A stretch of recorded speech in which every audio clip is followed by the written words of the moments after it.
ایک ریاست کے بادشاہ نے یہ اعلان کروا دیا کہ کل صبح میرے محل کا مرکزی دروازہ کھولا جائے گا۔ تب جس شخص نے بھی محل میں جس چیز کو ہاتھ لگا دیا وہ چیز اس کی ہو جائے گی۔ اس اعلان کو سن کر سبھی لوگ آپس میں بات چیت کرنے لگے کہ میں تو سب سے قیمتی چیز کو ہاتھ لگاؤں گا۔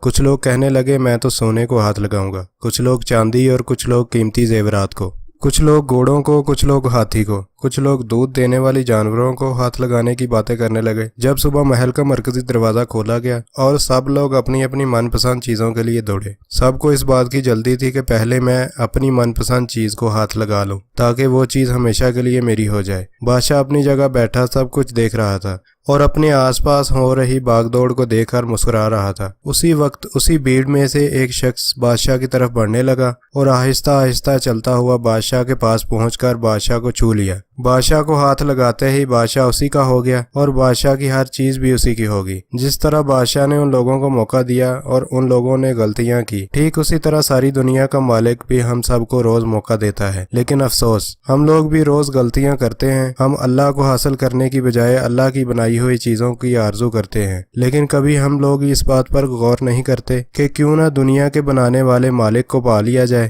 اگر مالک ہمارا ہو گیا تو اس کی بنائی ہوئی ہر چیز بھی ہماری ہو جائے گی۔ امید کرتا ہوں کہ آج کی یہ ویڈیو آپ کو بہت پسند آئی ہوگی۔ مزید اچھی ویڈیو دیکھنے کے لیے ہمارے چینل کو سبسکرائب کریں اور اپنے دوستوں اور رشتہ داروں تک اسے ضرور پہنچائیں۔